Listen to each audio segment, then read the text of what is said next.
Roundup Dual Action products rock like a hardcore metal band. This stuff kills existing weeds down to the root, and for an encore, keeps them from coming back for up to 4 months. That's a non-stop 16-week tour of killing and preventing weeds in all the famous outdoor venues, the patio, the driveway, the mulch bed, even along the fence. When it comes to your hardscapes and landscapes, the stuff puts on a show. Roundup Dual Action products kill and prevent weeds for up to 4 months. This stuff rocks. This stuff works. When used as directed, always read and follow pesticide label directions.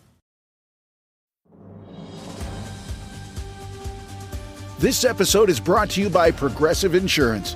Fiscally responsible, financial geniuses, monetary magicians. These are things people say about drivers who switch their car insurance to Progressive and save hundreds. Because Progressive offers discounts for paying in full, owning a home, and more. Plus, you can count on their great customer service to help you when you need it, so your dollar goes a long way.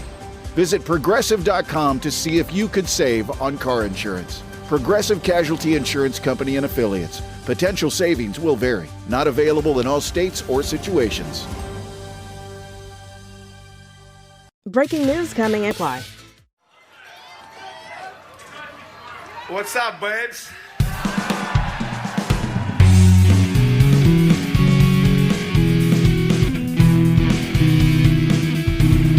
And as the puck drops, the words that DC fans have been waiting to hear since 1974, the Washington Capitals are the 2018 Stanley Cup champions. It's not a dream. It's not a desert mirage. It's Lord Stanley, and he is coming to Washington.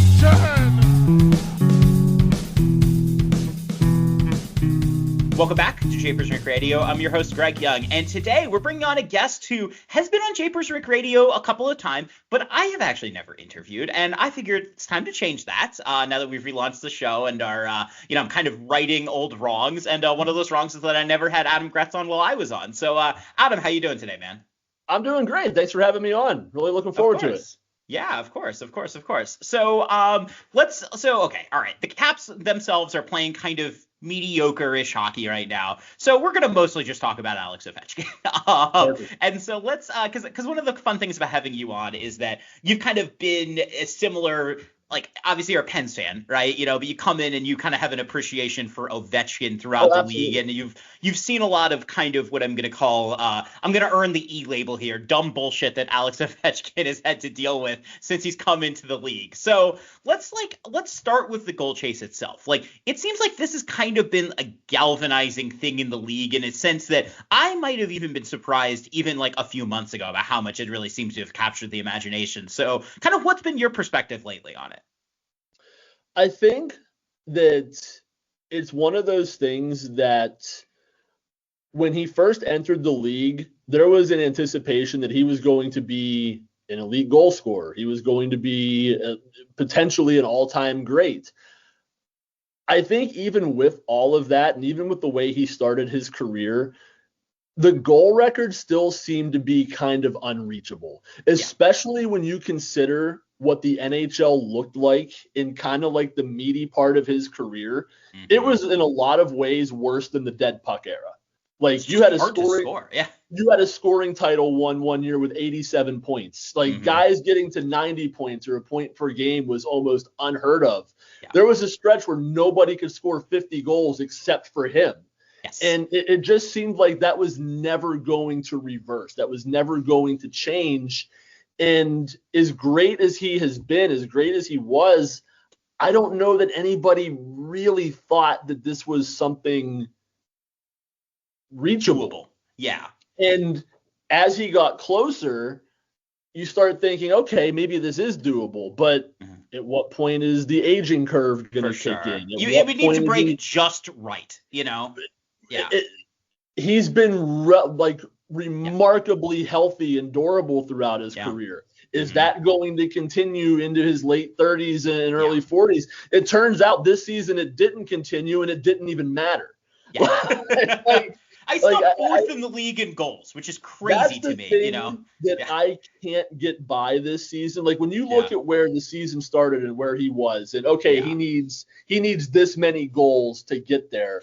Okay, well he can't miss any games. No. Or he breaks his leg, he misses a month, and he's still going to do it probably with a couple of games to spare. Yeah. So I think when you put all those things together, it's just, I mean, number one, it's just an historic moment. Anytime anytime one of those big records falls, a goal record, a touchdown record, the home run record, that's a big deal.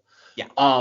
I just think that it just seemed like one of those unbreakable records. Like, who's going to do this? Yes. And when you look at the fact that he is going to do it in almost the exact number of games that Gretzky did it, and when you compare and contrast the two eras and the environment that Gretzky played in versus the environment that he has played in, it's just incredible. I mean, Gretzky was doing it with standing goalies. You know what I mean? Right. Like, I mean, how many would Ovechkin, if you could have transported Ovechkin to that time, what is he scoring? Like 80, 90 a season, at least, it's crazy. It's truly a remarkable accomplishment. Yeah. And in some ways, I kind of think that I think from a fan perspective, I think from a media perspective, it's kind of what you said. Everybody's just like come together and like, this is awesome watching. Yeah.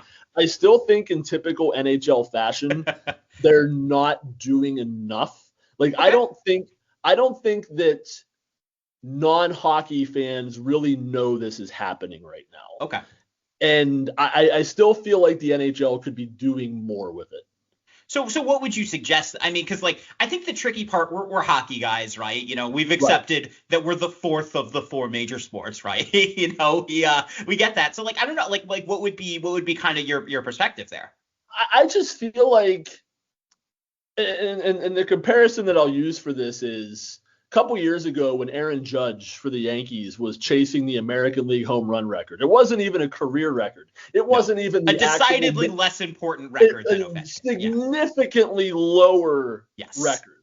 Not even the major league single season home run record. No, it shouldn't have been that big of a deal. Yeah. But it was a big deal. They made it a big deal. They forced people to care about it. They were cutting into college football games to show his at-bats. They were cutting into live, whatever was on ESPN on that day, you knew about it. It was the top story every single day. Yes. And I just don't see that same type of manufacturing. I don't see that same type of broad appeal beyond hockey fans. Yeah. I think that's one of the tricky parts with hockey, is that, I guess you could cut in on power plays. Right. Low-key, actually, the Caps power play lately, it's been terrible. So I don't know if I want to watch the Caps power play versus whatever random thing they're going to show. But it is just harder with the sport, in a way, too. It is. I do get that. Yeah. I just feel like, just from a general sense, that it could be a bigger discussion point. Sure. Yeah. We're at the point now where it could literally happen tonight. It could happen any day. It very well might. The Blackhawks he's are a hat trick defensively. Away. It could happen. He's a hat trick away. And I just don't know that you're getting that same sort of vibe. Sure. Yeah. Well, and being in Denmark, I have to I have to admit, I kind of in my own little planet there. We don't get ESPN here. Well, I guess we do, but it's weird Danish ESPN. It's not ESPN. So I'll take your word for it. I have a line item though in the agenda that I'm just gonna call. Let's make fun of all the people that said the Caps should trade Alex Ovechkin. So let's go back a little bit, because one of the things I was excited to have you on about is that you kind of cut your teeth in a similar time I did of, here, when Ovechkin had, Dale Hunter or Adam Oates, although I guess Adam Oates kind of helped resurrect him a little bit, or, early Barry Trotz, or just some of these coaches that, because you would say, okay, Ovechkin's had a lot break right, but he's had some tough luck in terms of the coaches he's had too. And it led to kind of weird takes about him, maybe the Caps should trade him, yada, yada. And I don't know. It's just one of the things that's been remarkable is that he's just kind of had this, perseverance throughout this, and I don't think that was necessarily getting the same kind of buzz that, we can now appreciate in hindsight. And I don't know. It's just that's been another part of a remarkable thing, because it hasn't been completely smooth sailing this whole time, I think there's a lot of layers to that, where the way we talk about sports now, it's so ring focused. It's so if you don't have the ring, if you don't have the championship, you're nothing. You're like you're loser. What have you done with your career? And if you go back to pre-Stanley Cup Capitals, every year they did not win in the playoffs. Well, what does the hockey? It was magnified on him, you know. It always falls on the best player, whether it's fair or not. Yeah. And he's the best player. He's the highest paid player. And I think his style of game created this narrative around him where, well, he needs to score fewer goals and play more defense, or maybe he needs to change the way he is. And it just led to some truly insane stuff that you look back on now and you just kind of like, what were we doing? Like, what are we doing with the way we talk about this sport? And you don't get guys like that ever. No. And when you do get one, you need to hang on and appreciate them for every second they're there. And do everything you can Yeah. to try to win while you have them. And you look at a lot of those years that the Capitals didn't win, like I don't know how I don't know how the conclusion you come to is, well, they got to get rid of Ovechkin. Got to get rid of their best player. He consistently brought it. And even those years they would lose to like the Penguins, it would be a game 7 1-goal series. Like the cumulative of the series would be 1 goal in a 7-game series, or they run into a white hot goalie. Or it's like there was one series with the Pens where it was the HBK line. So you look at more of a roster construction thing, you know, and so it's like the same thing, you know. There's just so many layers that go into it. Yeah. And my big thing with hockey has always been, no matter how good your best player is, unless it's a goalie, that guy's only playing a third of the game. Yeah. You still need to win the other 2/3 of the game. Or at least not get crushed in those other 2/3. You need to at least tread water in those other 2/3 of the game. Exactly. And it's really hard to build a Stanley Cup winning team. Yes. And whenever you don't do it, the best player is always going to take the fall. Yeah. Fair it's enough. just hard. No, it's just that's one of the tricky parts, right? And I remember there was these comments that Joel Ward made at one point, basically kind of saying like, look, you know, we can't just run a play to like get Ovechkin the puck all the time, right? That's not like hockey isn't that kind of sport, you know? And it's like, I think like you have a lot of people that maybe parachute from other sports or just can't wrap their head around that, like, you know, the fault is not always going to be with one player, right? You know, and it's just like transfers. Like exactly, or that hockey just has a lot of luck, and that's like part of it too, right? You know, I mean, it's the thing we don't like talking about, but it is true, you know? I think in any sport, nobody likes to accept the role that luck plays in winning a championship. 100%. And luck isn't just about the puck bouncing your way. Sometimes it's about your best players being healthy at the right time. Sometimes it's about just getting the right matchup in a playoff game or a playoff series where you avoid somebody. There's so many layers that go into it. And the other thing is sometimes we don't like to accept the fact that sometimes your team just doesn't win. Yeah. Sometimes you just lose, and it's not anybody's fault. Like, I mean, a 70-30, I mean, you would say even in the biggest favorite matchup in the NHL playoffs is 80-20, right? Right. But 20% happens all the time. It happens. You know what I mean? Like, and that's just been one of the things that's always driven me. Now, granted, I'm like an analytics nerd. Like, I try to accept that kind of thing. I get that an average sports fan, that might be tough. But, like, it is something I feel like that people don't always understand is that 20% happens all the time. It's not like the NBA, you know, where, like, you know, the favorite wins 95% sometimes of the time for things. You know, it's just their upsets are just much more likely due to the inherent nature of hockey. And you're a baseball guy. It's the same thing with baseball, you know? Absolutely. Sometimes you just lose. Yeah. It just happens, you know? It happens. But that's frustrating, right? I mean, you're a sports writer, you know, that's like also, you know, at a certain point, you know, that you almost don't want to accept that that's the answer, right? You know, because like, where does that lead you, you know? So everybody wants to have They want to have their pound of flesh. They want to have 100%. the definitive person to blame, the definitive reason. Yeah. And sometimes there's just not one. Yeah. That's just the reality of life. But one thing, so I was going to zoom out ever so slightly here. And so one of the things that has been interesting, obviously it's a little bit of a bummer to hear that, that maybe Ovechkin hasn't kind of gotten the same play that I would have hoped. But the NHL right now, though, it seems like it's not in a bad place. I mean, we're coming off the Four Nations, which is obviously a huge success. And, you're coming into, I think, a reasonable time for the league itself. So I was a little curious. I mean, like, in terms of the trajectory, I mean, you talk about they just had a major TV deal announced and everything like that. So I don't know, kind of what's your gauge right now on kind of where the NHL is as a league? I mean, I'm reticent to say before we have a finalized CBA again that, things are I'm a little gun shy as a hockey fan before we proclaim that things are going well too much, but I don't know. It's been lately I've seen some more buzz around it in a way that I've kind of grown to appreciate. I think a part of that is just having, even though I don't know they're doing as much as they could be doing, I think just being back on ESPN helps. Yeah, I really think it does. There's just something to it. There's just something about being on ESPN that does resonate more than it's kind of the center of the sports media. Exactly. Yeah. I think that does help. That does put more games on national TV. It does bring more eyeballs to it.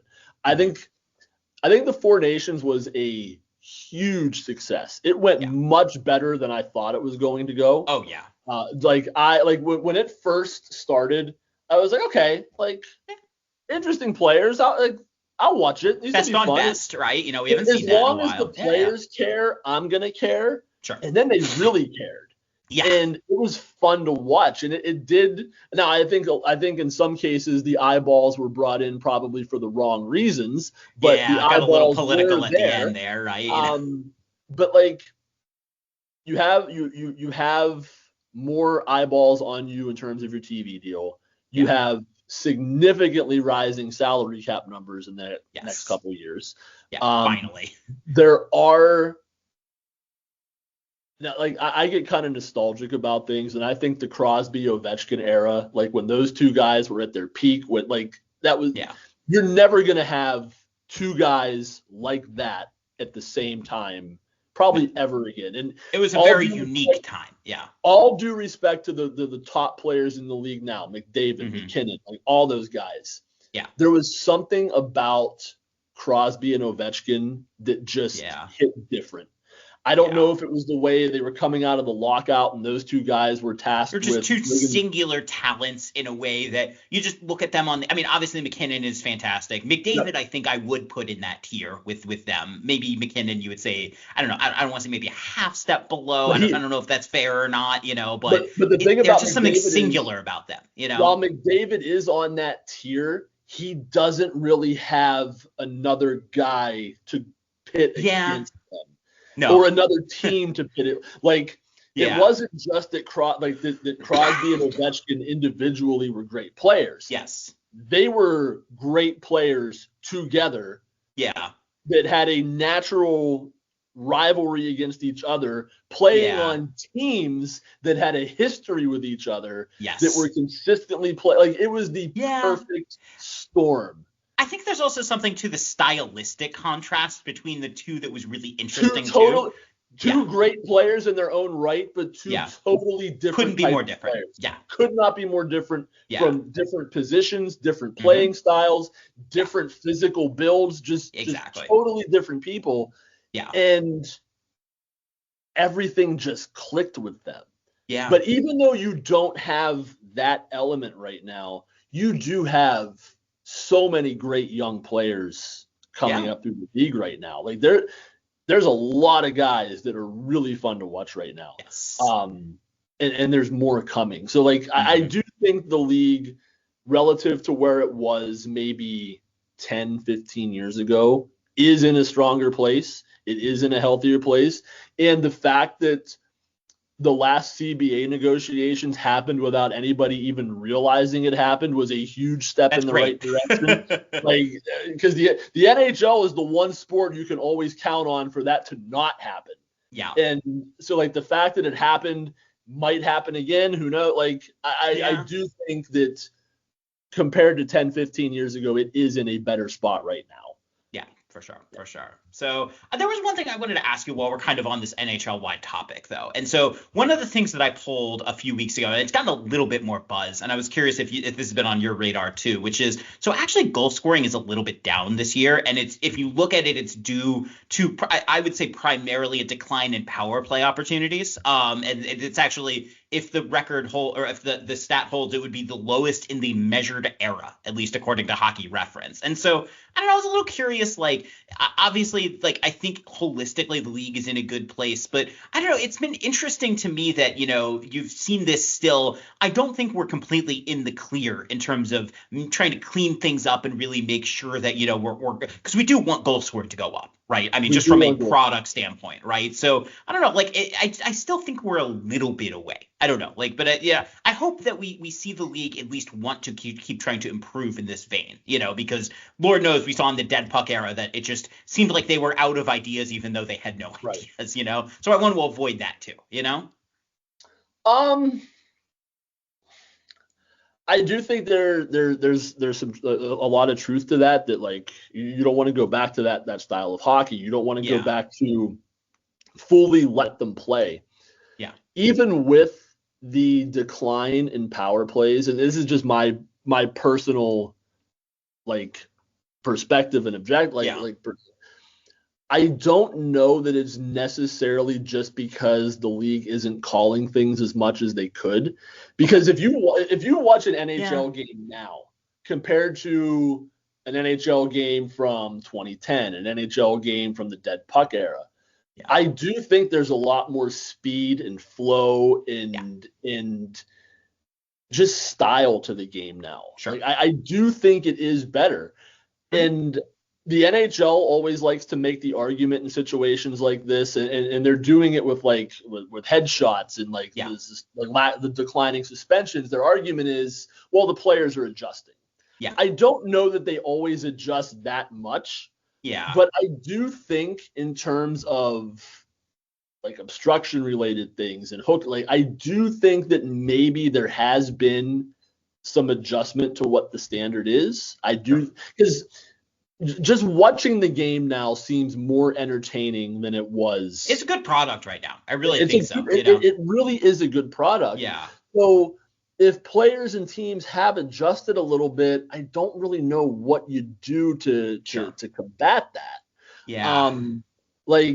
I have seen those numbers, and until I saw the numbers, it did kind of surprise me because I didn't get that sense. I was surprised when I saw that too. You know, it was a little weird to me. From the eye test did not match up with the numbers. No, it did not, in my opinion. Because I agree and just looking at the number of guys that are going to score, like that have scored 100 points lately, 50 goals lately, it has gotten better. So I was kind of surprised by that. So I really don't know what the answer is there. No, I did. We did have Corey Snyder on recently. We were speculating that perhaps what we've seen is less penalties that are occurring due to people getting outskated, and maybe a little bit more when it comes to, flow of play, you get a guy that goes fast, and so maybe there's a little more hooking or something. I don't know, maybe less boarding and more hooking maybe what's been going on. But we're gonna look into this at some point. But let's kind of zoom out. Let's zoom in a little to the Caps. And I know that you recently ran an exercise about kind of looking at different contenders and kind of the strengths and everything like that. And one of the things that's been interesting to me with the Caps is that we talked a lot about you look at I'm going to compare them to the Oilers, right? Because that's like the obvious team in my mind to get. Like the Oilers have, I think, in many ways, kind of a stars and scrubs approach right now, right? And obviously the offer sheets over the offseason, I think, made that even worse for them, losing Holloway and Broberg. But I think the Caps are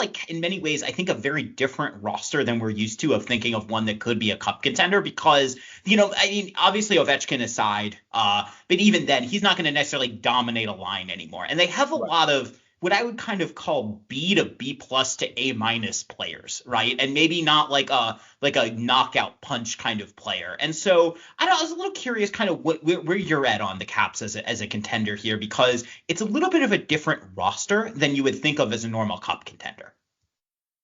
I think that's a great point.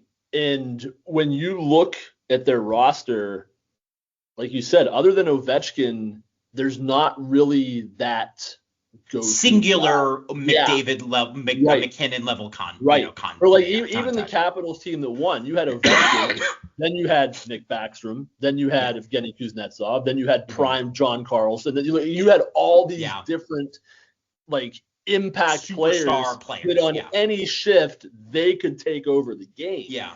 And while this Capitals team might not have that, what they also don't have any real glaring weaknesses. Yeah. There's not that defense pairing or that forward line that you look at and say, well, somebody in a best of seven is need to shelter them like crazy. Yeah. Like I go back to the Rangers teams in the mid 2010s, like the 2015, 2016 era.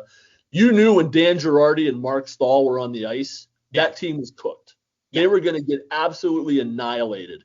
And that first Penguins Cup team that played that Rangers team in the first round, they feasted on that pairing. Every time those guys were on the ice, they just got annihilated. Exactly. And a lot of times I think in the playoffs, it doesn't necessarily come down to who you have and what you can do. A lot of times it comes down to who don't you have and what can't you do. Yeah. And that one line, that one pairing that just gets exploited time and time again, because when you get into a best of seven playoff series, that's when you really have coaches focusing in and game planning. When it's game 46 out of game 82, you're not putting that much advanced scouting into it, especially if you played the night before. You're playing your game, you play your game, it works or it doesn't. It's about what do we do as opposed to what can we exploit here.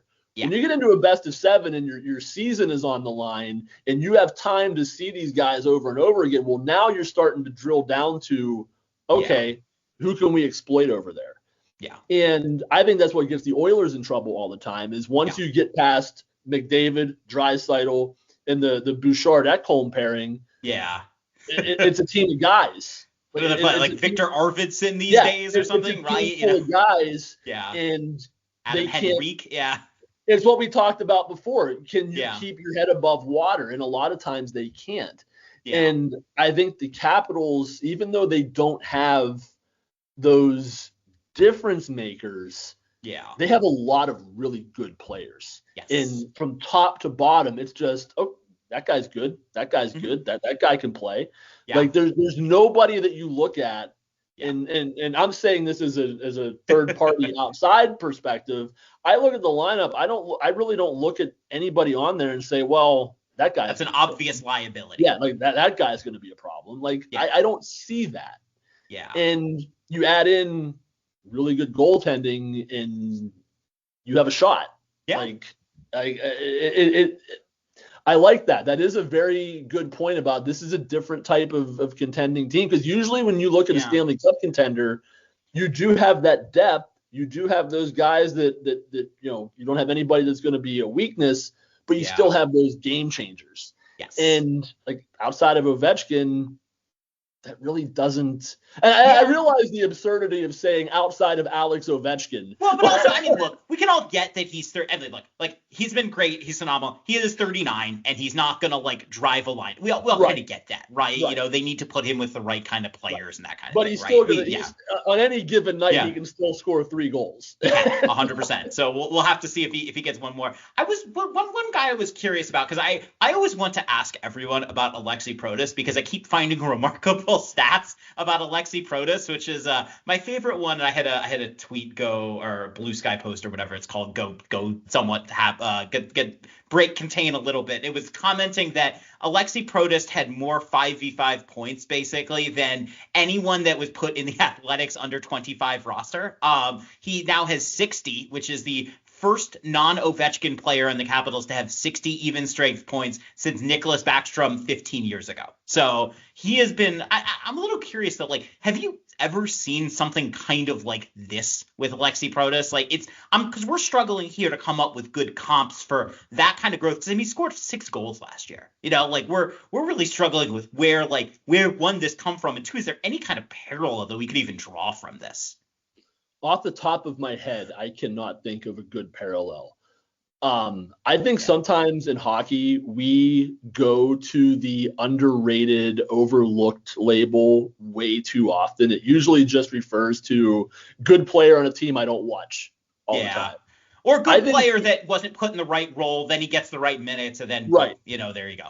I think at this point, he is the literal definition of underrated and overlooked, because you're really, he's a guy you really don't hear a lot from outside of the Capitals universe. Yes. But you mentioned the numbers, like he's having a truly incredible season. Yeah. And I just think this entire Capitals roster and the way it's been constructed is such a fascinating thing for me to look at.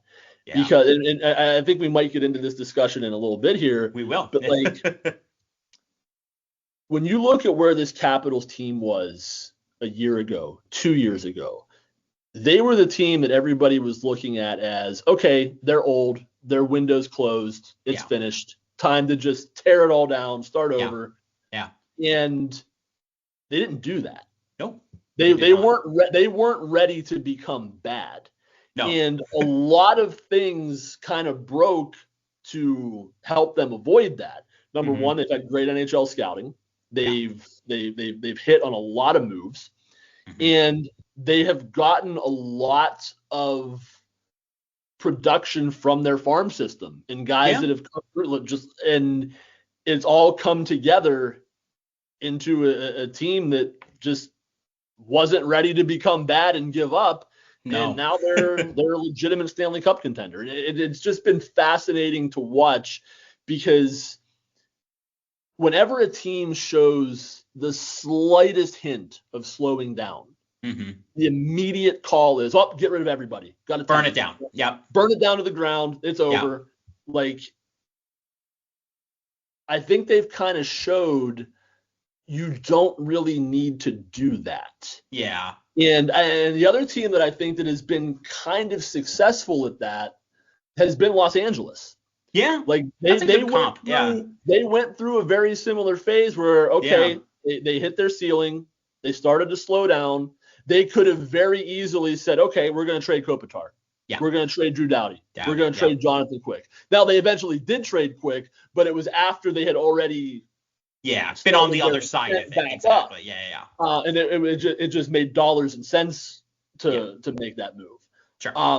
But like, they didn't tear it down, and their turnaround from contender to, I don't even want to say bottoming out, because they didn't even really bottom out, to turning back into a contender again was relatively quick. Yeah. And I don't know. I haven't thought about that comp. I don't know if the Capitals are going to be a President's Trophy team again next season, but I also don't think they're going to be a bad team next season. Like I think there's still a very clear core here and window here where they can keep their turnaround time has been really quick. But then you look at teams that have gone through the blow it up, tear it down process. It's hard to rebuild from there, It's a decade-long process. It is. You need so many things to go right. The comparison that I'm going to make here is, right now, the Chicago Blackhawks in year 2 of Connor Bedard's career, going into year 3 of his career, they are worse than they were in the season in which they tanked to get him. Oof. That's not the progress you want. Yeah. It's a 32-team league. Mm-hmm. The draft lottery rules are not as favorable as conducive for tanking. Yeah, in the same way. In the Connor McDavid draft, you knew if you finished with the worst record in the league, you were not picking lower than second. Yeah. Now you could potentially pick third. Yeah. A couple years ago, it could have been fourth.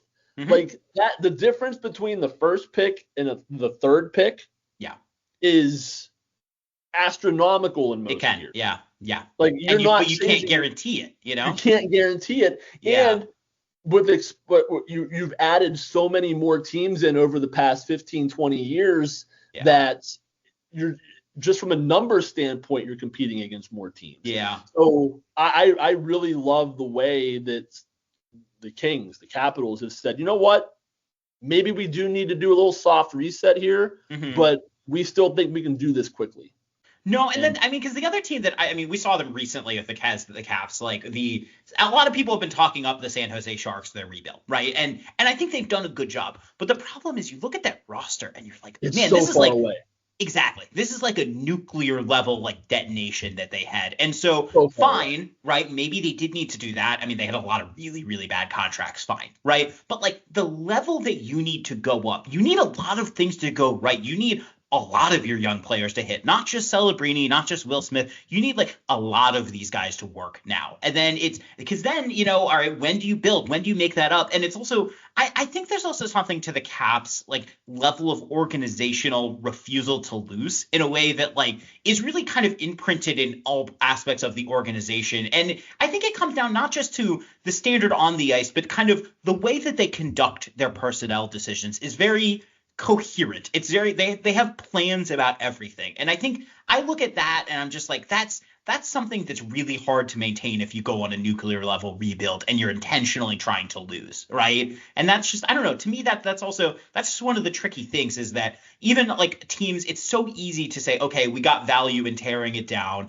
because we can say, okay, they got a lot of picks, they got some interesting prospects, yada yada. But if the process isn't in place to actually make those better players, then what are we doing here?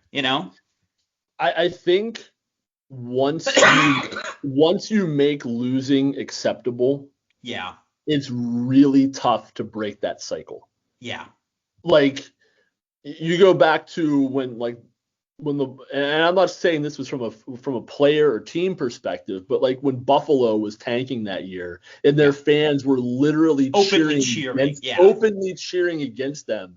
Yeah. That creates an environment where it's just tough to break. Really tough. Yeah. And when you go on these nuclear scorched earth level rebuilds, it's usually done where your roster is predominantly young players. Yeah. And they start to only know that situation. Yeah. They only know losing.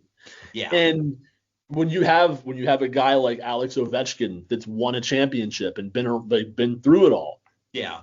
There's value in that. When you have an Anze Kopitar that can skate on Quentin Byfield's line for a year and say, this is how you be a pro. This is the standard. This is what a back checking is. You know what I mean? We're not going to tolerate. As Los Angeles Kings. Yes. There's a ton of value in that. I think so. I would agree. Like that.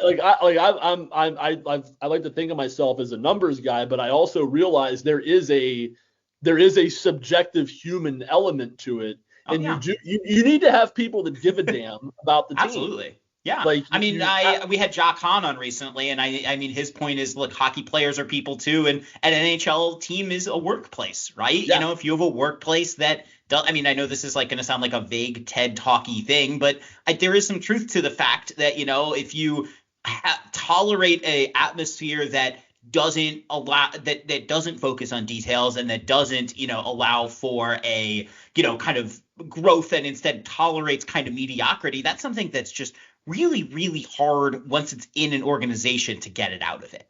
I think that's why some of these teams stay bad for as long as they do. Yeah, 100%. It's just really hard to shake that. Yes, I would agree. And when early in Ovechkin's career, when those Capitals teams were starting on the right, they had guys like Sergei Fedorov was there. Absolutely. Like they had players there that could say, "Hey, I've set a standard." Yes, exactly. Yeah, exactly. Yeah.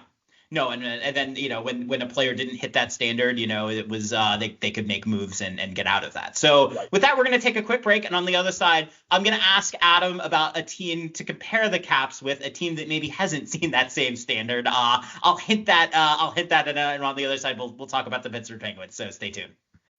Roundup Dual Action products rock like a hardcore metal band. This stuff kills existing weeds down to the root, and for an encore, keeps them from coming back for up to 4 months. That's a non-stop 16-week tour of killing and preventing weeds in all the famous outdoor venues, the patio, the driveway, the mulch bed, even along the fence. When it comes to your hardscapes and landscapes, the stuff puts on a show. Roundup Dual Action products kill and prevent weeds for up to 4 months. This stuff rocks. This stuff works. When used as directed, always read and follow pesticide label directions. For the ones who get it done, the most important part is the one you need now. And the best partner is the one who can deliver. That's why millions of maintenance and repair pros trust Grainger, because we have professional-grade supplies for every industry, even hard-to-find products. And we have same-day pickup and next-day delivery on most orders. But most importantly, we have an unwavering commitment to help keep you up and running. Call, click Grainger.com, or just stop by. Grainger, for the ones who get it done. Welcome back. Still here with Adam. And Adam, this has been a blast. And I think I'm going to do one thing that won't be as much of a blast to you, which is let's compare and contrast the Caps and the Penguins, which is because we just talked about kind of the difficulty of once losing gets in an organization, kind of excising it is very difficult. And obviously now the Penguins have really struggled. They have obviously their captain is someone that doesn't tolerate losing famously. But I don't know. It's been interesting to kind of see that organization really struggle. I'm not gonna lie, as a Caps fan, it's kind of satisfying a little bit, but especially after all of the Crosby is the natural winner and Ovechkin is just some party animal from Russia who doesn't care, which was always bullshit. But I don't know. Like, where are you at on the Penguins? What's the way out for them right now? Is the only way out through? I don't to borrow a term from Scientology, or I don't know. Like, what's the path out here? Well, it's been interesting to watch them the past few years because if you go back last season and the season before that, they were still very much in a win now mode. Yes. And you go back 2 years, that was still the Ron Hextall era. Mm-hmm. And that was just a lot of bad mismanagement, a lot of bad asset management, a lot of bad NHL scouting, just every decision that could have possibly gone wrong went wrong.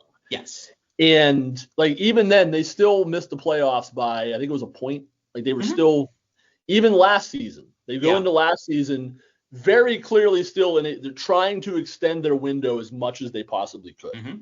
Yeah. Like, you don't trade for Erik Karlsson if you're not still trying to win. No, I know it was defensible at the time in a way, right? Because you're like, okay, look, they're gonna maybe need to they actually might need to blow this up. Why not like take one more kick at this? But it's just, I don't know. They they get Riley Smith. They sign Ryan Graves. Now some of those moves did not work out. No. Riley Smith did not work out for a lot of reasons. Ryan Graves was just bad talent evaluation and bad asset management. But they were still very clearly, we're trying to win. Yeah. When they got to about mid-season last year, and it was very clear they were not going to win, that was when you kind of started to see everything be shifted towards the future. Yeah. The Jake Gensel trade. You go into this offseason. They had a lot of salary cap flexibility this offseason. They did? Pretty much everything they did was a 1-year stopgap, short-term thing. Yeah. Very clearly, guys, okay, we're going to try to boost his value up. We're going to flip him at the deadline. Yeah. They take on Kevin Hayes' contract from the Blues. They did that to get a second-round draft pick. Yeah. Maybe it's a reclamation project. Maybe you're able to flip him at some point. Yeah. And they gained an extra pick for taking him on. Yeah. Same thing with Cody Glass. They got 2 draft picks from Nashville for just taking on Cody. Like, everything was built around, okay, let's accumulate as many assets as we can. Yeah. They make the prospect trade with Winnipeg where they get Rutger McGroarty for Braden Yeager.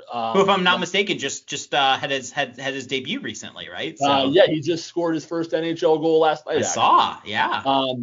So if you look at long-term assets, in a very short period of time, their farm system has gone from dead last to maybe like the high 20s, low teens. Okay. Like they actually have Progress, they actually have like McGorty and Ville Koivunen, who is one of the prospects they got in the Jake Gensel trade. Sure. They're legitimate top 6 forward Pieces, prospects. maybe. Yeah. Like Koivunen, this was his first year in North America.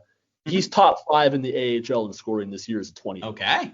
Like he's having a big year. Okay. And they just called him up. McGorty had a little bit of a slow start, but anybody that watched him down in Wilkes-Barre was saying, you know what, the process is there. He's playing really well. He's not getting the results. Around the halfway point of the season, the results started to come. Sure. So they also, over the next 3 years, they have 30 draft picks. Okay. And that's more than any other team in the league. Yeah. They have several second-round picks. They have multiple first-round picks.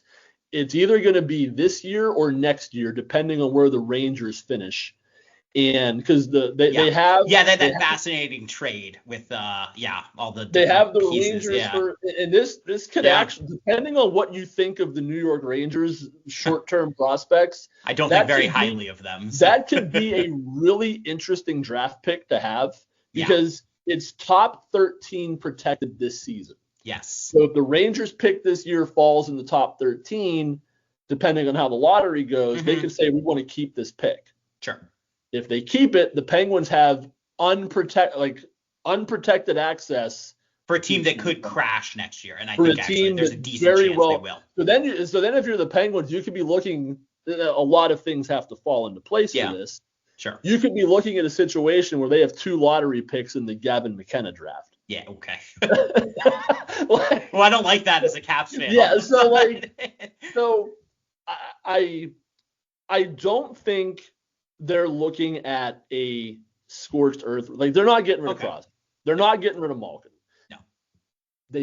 I could see a scenario where Chris Letang plays for somebody else. Interesting. Okay, I was going to ask about that because it seems like Carlson is on the market at some point. It seems like. I think they would. I think that they would probably like to get out from Carlson's contract. Yeah. I think Carlson probably still wants to try to win a Stanley Cup at some point because that's the only thing he hasn't done. And I think he's smart enough to know it's probably not going to happen in the next 2 years in Pittsburgh. Probably not. He would need to be in the right situation, right? Because I mean, all offense at this point, right? You know, so he needs to find the right fit. Yeah. I think it's very likely he does not finish out his contract in Pittsburgh. Okay, fair enough. I could see a scenario where Chris Letang does not. Yeah, interesting. Crosby and Malkin are. At this point, it's more than just this year or next year, right? You know, there's something to that. They're not staying there. They have no. It's very important to the two of them to stay Penguins. So you're saying there's nothing to the Sidney Crosby to Colorado? No. I think when Crosby signed that contract extension this summer, he knew exactly what he was signing on for. Okay, fair enough. I will say I could see a scenario where he did take some time to think about that. Yeah. I think that's why it maybe got drawn out as long as it did. Okay. Because every other time he signed a contract extension, it was as soon as humanly possible that he was eligible to sign it. Sure. This time it kind of dragged out a little bit. Okay. If you had told me he's taking some time to think about if he wants to be a part of even a short rebuild, I could see him taking some time to think about that. Sure. But once he did and he signed that deal, I fully believe he knew exactly what he was signing on for. Okay, fair enough. I think Malkin does he have one more year left on his deal? I think it might be 2, but I could be wrong. Either one or 2. Yeah. I think when that deal is done, I think he's probably just going to hang it up and go back to Russia or whatever. Yeah. Either one of those things. Sure. But they're tied into being Penguins. Okay, fair enough. If you listen to Kyle Dubas talk, he still is saying like we think we can make the playoffs again when Sidney Crosby is still playing. A lot of things would have to go right for that to happen. Yeah. If you look at their farm system, you could see it though. You know, I mean, if he's around for the next 3 years, maybe in year 3, maybe you could see it. I don't know. Like it would take something going right though. at their prospect pool, Yeah. they have a lot of really good prospects right now. Yeah. What they are missing is that guy, that franchise. They don't have that. Yeah. And until you get that, it's kind of tough to take that depth your way to the playoffs in that kind of capacity. Yeah. It's the one thing I will say is they have a lot of assets. Like I said, they have 30 draft picks. Mm-hmm. You don't have to make all of those picks. Those picks can be traded, as the Capitals showed this offseason. Yep. You can flip a couple of them and get Logan Thompson. You can flip one of them and get Andrew Monge. Like you can do that stuff. For sure. And still make trades to get Cole Hudson in the draft, So, yeah. And they have a ton of salary cap space. Yes. Like they have, like going into this offseason, they have like $30 million in salary cap space. Yeah. The year after that, and that's before any Erik Karlsson trade. Yeah. Like, and then the year after that, it's even more because they don't have a ton. Like they do have some bad contract. Like Ryan Graves is a bad contract. Tristan Jarry is a bad contract. But even then, their bad contract is like, okay, we're paying our number 6 defenseman $4 million. Like, I think Jarry is what, 5 or 6 or something. So like it's not like they have Seth Jones making $10 million. It's not like they have, that sort of bad deal. And even the guy that kind of is on that level, Karlsson, I still think he has enough value. I still think he does enough things well that somebody might look at him and say, okay, I know he has defense. You can also retain, right? I mean, you can retain. You can bring a third team in and funnel it through. There's a lot of options there. Yes, I think there is. I think they're in a really interesting situation here where they're clearly looking towards the future. Mm-hmm. They do have some intriguing pieces that I think could entice teams. They're still missing that guy. They're missing they're missing the person to take the torch from Crosby. Yeah. And I think that is going to be the thing. Okay, how do you get that? Yeah, how do you replace Sidney Crosby? how do you get that next franchise changing guy? Yeah. And so like even I think a very likely scenario here is that within maybe 2 years they're to a point where, and with Crosby still playing, I think they could maybe be back to like fringe playoff contention, maybe even sneak in as a wild card team. Sure. But I don't think they're going to get to a point where they're like a regular safe playoff team. We're a Stanley Cup contender until they get that person. And that requires a lot of luck. It does. And also really smart asset management and a lot of, it requires a lot. It does. The thing I will say that is I think should give hope to NHL teams is that, I mean, there are guys that become those kind of players that do get moved, right? I mean, look at Florida, right? I mean, Matthew Tkachuk was a player they acquired, right? And Reinhart. Yeah, for sure. Their entire team. Yeah, for sure. Like, for sure. That Bobrovsky was a UFA, They only had 3 guys they drafted and developed on that team. Yeah. Everybody else was a trade or free agent. 100%. So there's more than one way to build a contending team. There is. I mean, if you look at probably the best Caps skater right now, you can make a case it's Pierre-Luc Dubois. I mean, that was a guy that like they had to give away in a way, right? And now it's like now he's centering and the Caps shut down center in a guy that, man, he's a monster, right? These guys are out there if you want them. I'm glad you mentioned him and I have the receipts to prove this. Yeah. You go back to when that trade happened, my immediate response was, I really like this trade for the Capitals. Like, I think this can work. Okay. Yeah. Because he was a good player for a lot longer than he was a bad player. Like he had one truly bad year, his first year in Los Angeles, and everybody immediately soured on him.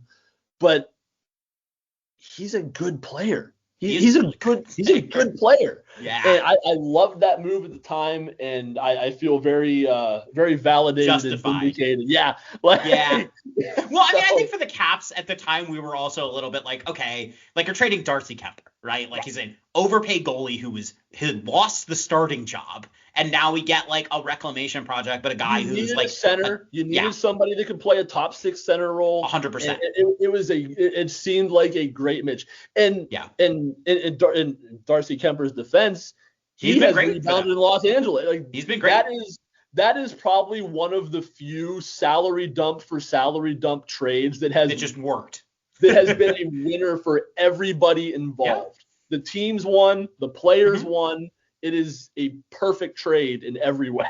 Yeah, absolutely. I mean, my favorite part is the Athletic has these player evaluation or player value cards. And actually, my favorite is that it right now shows Pierre-Luc Dubois having a surplus value, which, if you could have told people that last year, I think they would have rolled their eyes at you. Yeah. Yeah, he's great. And I think the Caps know how to use him. And I think that's been one thing that, I think the thought that I've had with PLD is that I don't think he's like your number one franchise defining center. I think he was actually always more of like a matchup guy, like a guy who relished shutting down the opposing best players. And I think that, you look at him and that's going to be a guy that I think is going to be really critical to the Caps playoff success because he's going to be the guy that plays against the Aho line. He's going to be the guy that plays against, the other team's best players. And, if he can win those matchups, and he has all year, that's a huge asset in a playoff series. The fact that you can just play matchups with him.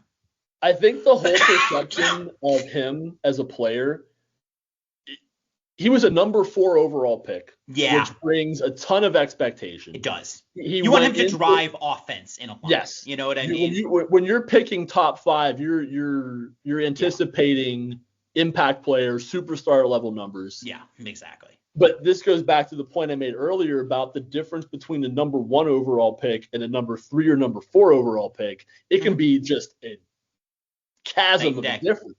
Absolutely. And he's just a really good player. He might not be your franchise changing guy, but when you're a number 4 overall pick, you have that expectation. You have that pressure. You have that anticipation of, okay, this is the guy that's going to change our franchise. Yep. But he's just a good player. And when you come in with that pedigree, that expectation, and you're just a good player, well, this guy's a disappointment. He stinks. Yeah. Like, no, he's good. He's still going to help you. Who cares about the draft class? It's not like he was drafted. The Capitals didn't use the number 4 pick on him. No, exactly. What do we care? We're giving a goalie who had lost his job and was being paid a lot of money, and now we got a guy who's been really helpful. So that's good asset management if you're able to kind of divide what the expectations are with the actual player, and what the actual player you're acquiring is. And I think that's. There's a lesson for other teams, I think, in what the Caps did, with not just him, but a few of them. But one of the last major question I have for you, Adam, is you talked about recently the East Wild Card race, and I'm gonna call it the race to the middle. Because it seems like all of these teams, I almost don't want to say they've been like all terrible, because that would almost be easier. Say it. They've mostly been terrible. Well, but like I think they've been mediocre, because you see glimpses of it for all these teams. I mean, like the Canadians have beaten the Panthers twice in like pretty dramatic fashion, right? Wins. Yeah, exactly, right? So that would almost be simpler to me if they were just bad. Like they've been mediocre, which is almost more infuriating to me. But so I think for me, I don't know. I'm a little curious, because I look at all the teams, all their underlying numbers are usually pretty mediocre. The Rangers, I guess, at least have a positive goal differential, which is crazy for me to think about, given how much of a disaster and unprofessional roster I would say that kind of is. I don't know, I'm going to ask you to, unfortunately, put yourself in the shoes of a Caps fan. Who do you think the Caps should want to see, and who do you think they will see? I think that if I was a Capitals fan, I would probably want to see, and this might bring back some bad memories, but I would probably want to see Montreal. Yeah. I would probably want to see Montreal. Mm-hmm. I like that team a lot. I like the young players they have. They're fun. I think the Bell Center in a playoff series right now, when people weren't expecting them to make the playoffs, would just be an absolute scene. Yes. I think the Capitals would probably still win that series in 5 or 6 games. Yeah. probably more likely 5. Yeah. The team that I would not want to see, which is weird to say because I have no faith in this team overall, I wouldn't want to see the Rangers just because of Igor Shesterkin. Yeah. There's always he could win 4 games himself. He could win 4 games very when he and I know he has not had an Igor Shesterkin type of season, but it's still in there. Yeah. At any time he can still do it. Yeah.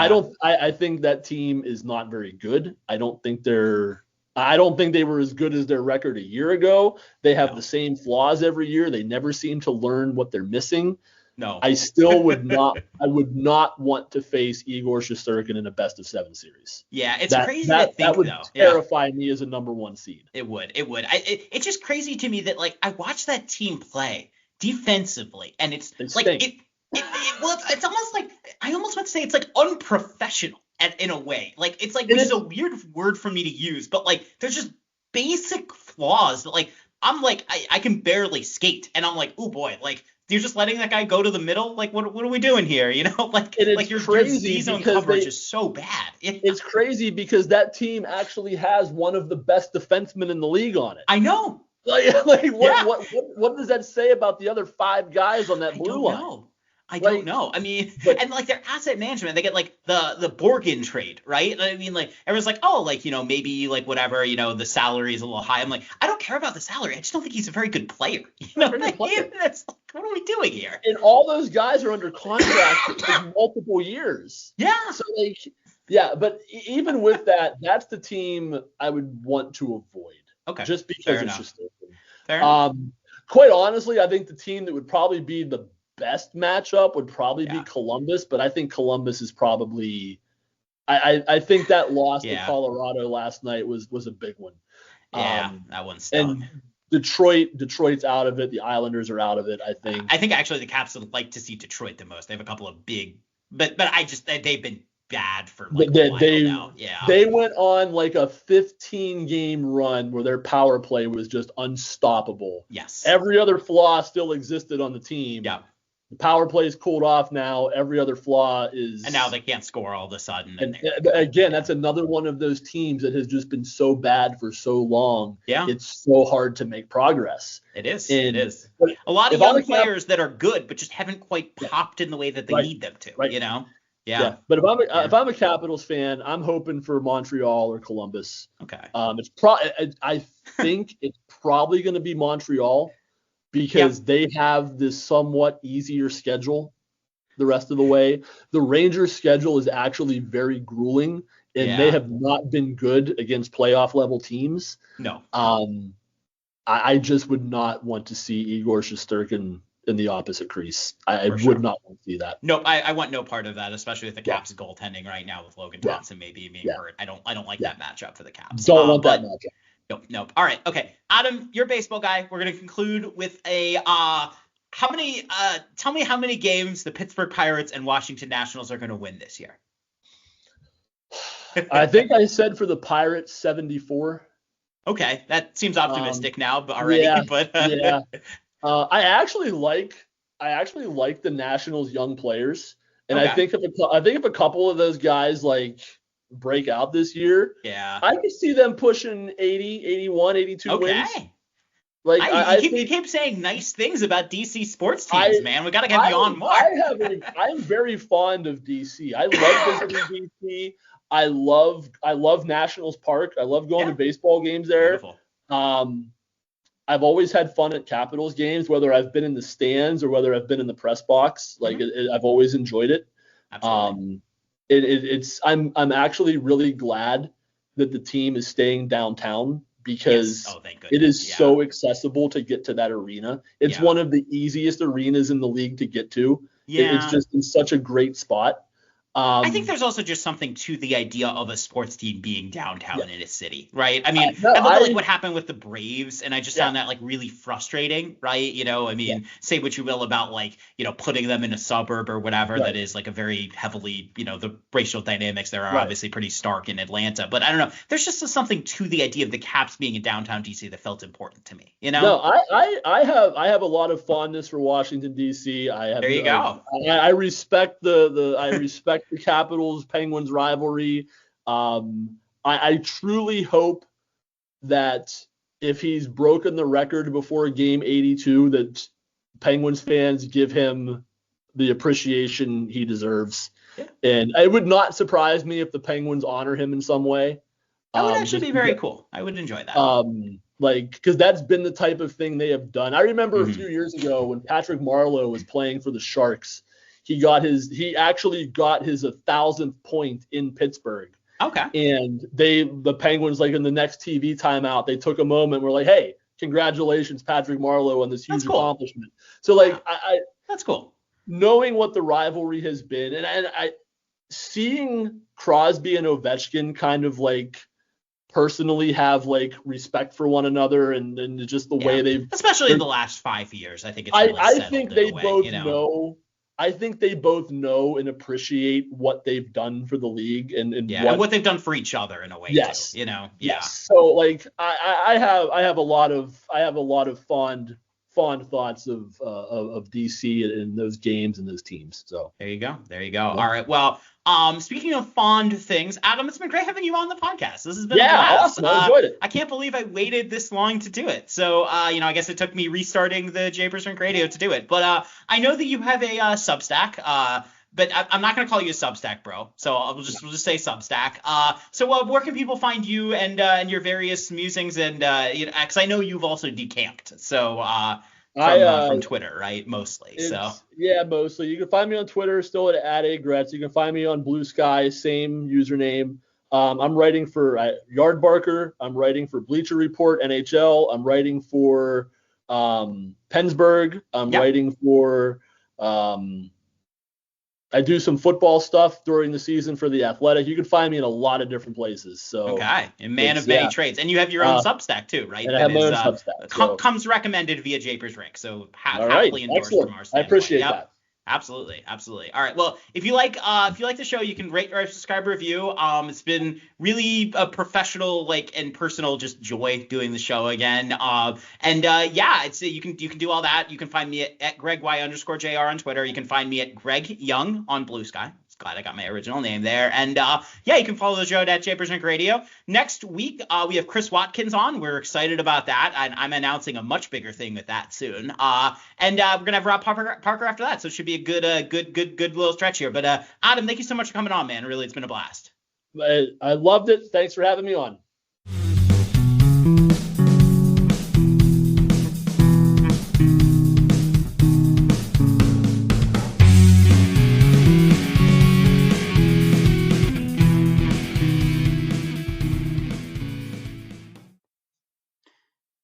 So a disclaimer at the end of the show. I just want to clarify that I am not going to be taking money or any form of payment or remuneration for doing this show.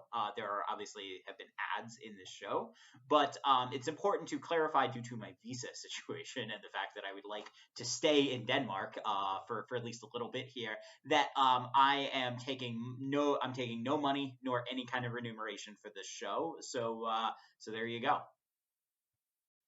Roundup Dual Action products rock like a hardcore metal band. This stuff kills existing weeds down to the root, and for an encore, keeps them from coming back for up to 4 months. That's a non-stop 16-week tour of killing and preventing weeds in all the famous outdoor venues, the patio, the driveway, the mulch bed, even along the fence. When it comes to your hardscapes and landscapes, the stuff puts on a show.